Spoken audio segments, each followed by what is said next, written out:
Hi, this is Lucia with The Art of Love. I'm a dating and relationship expert specializing in helping you get your ex back. Today I have a viewer email and he was about to break no contact and he wanted to know if he should break it.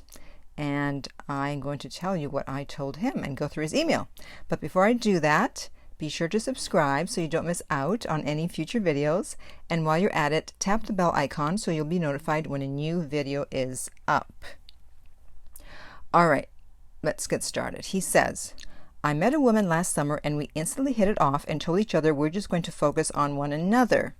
I was a little worried because she had just gotten out of a 1-year relationship 1 month prior.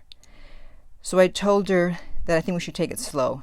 Well, I'm glad that you said to take it slow, but I don't know why you had to say we should focus on one another. That's kind of the opposite of taking it slow, because you take it slow in order to get to the point where you just focus on one another. You don't say we're going to focus on one another, but we're going to take it slow. You can't do both. You either do one or the other. Okay, we hanged out. That's what he wrote. Sorry, that's what he wrote.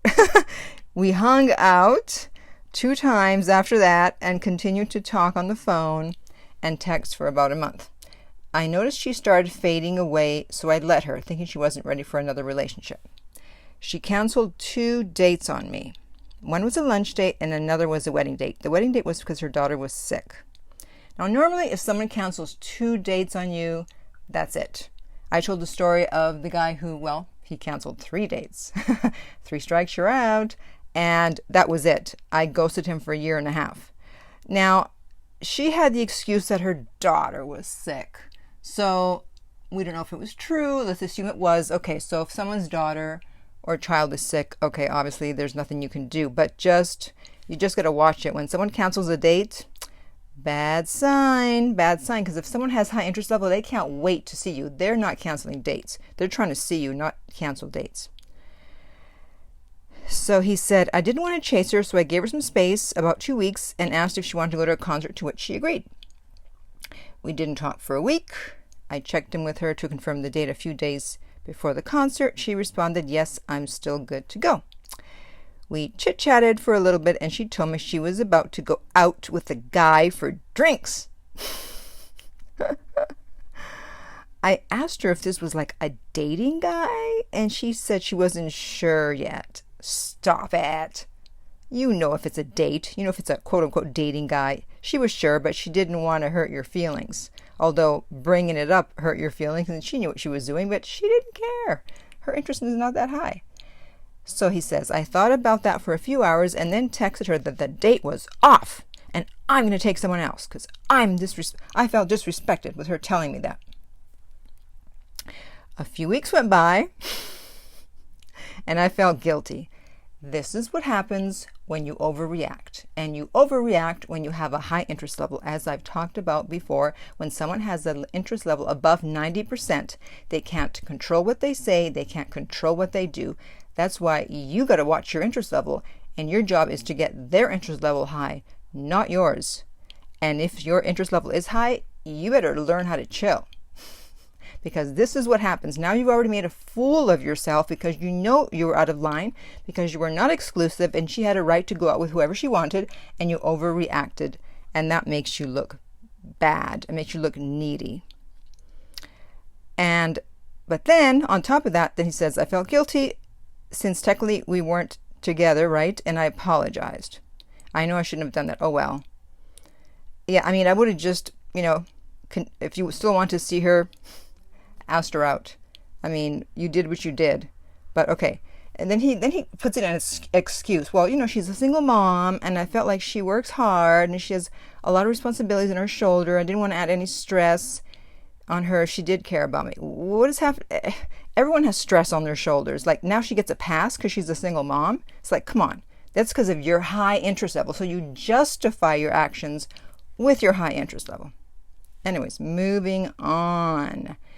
She told me that she just wasn't interested in me. Yeah, and I think she was interested in the beginning, but you slowly lowered her interest level.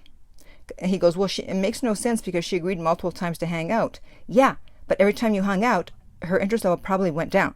That's what happened. Just because she agreed to go out before and she hung out, it didn't mean that her interest level stayed the same. It's always changing, people. It's always changing.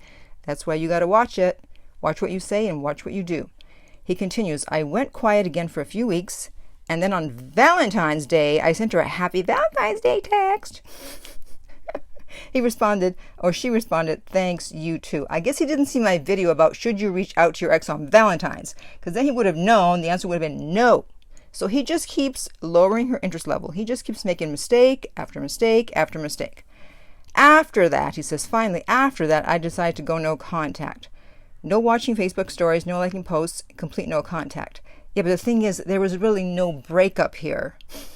I mean, you're kind of the one that made the scene about the fact that she was going out with someone else, and now you're saying, oh, I'm going no contact. Well, she didn't break up with you. You kind of walked away, so I don't know what you're talking about.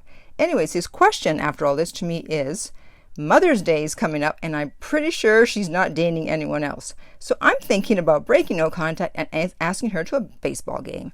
Not sure if I should. Hell no. She hasn't reached out to you, and now you're going to reward her with a baseball game? Sure, just keep making mistake after mistake and lowering her interest level. Yeah, that'll get you the relationship you want. Thank God he reached out to me. So of course I told him, no, do not invite her to a baseball game or anything else. And he wrote back, thank you, Lucia. I was really close to cracking.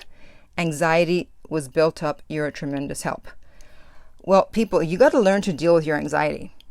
I mean, my coaching clients, luckily, they can contact me when they're feeling anxious and I talk them down off the ledge. That's one of the benefits of getting coaching. Obviously, I know not everyone can afford it. So if you can't, then you have to find a way to deal with your anxiety. Your anxiety is just going to make things worse. You're going to keep reaching out, making mistakes. Their interest level is going to go lower and lower, and your anxiety is going to go higher and higher. So you need a way to take control of your anxiety. Hopefully not with meds. There's natural ways to do it. You should be working out, meditating, spend time in nature, focusing on your purpose, improving yourself, everything you can. Deal with that anxiety or it's going to have its way with you and it's not going to be pretty. So if you are about to crack, about to break no contact, I hope that instead that you will reach out to me instead about a private coaching session so that I can help you and stop you from making a big mistake. And you can contact me at theartoflove.net. The direct link is below. And you can also sign up for my free newsletter while you're there. If you're listening on YouTube, remember to like, subscribe, and share. If you're listening on iTunes, I would appreciate if you would rate and review the podcast. And finally, remember that love inspires, empowers, uplifts, and enlightens.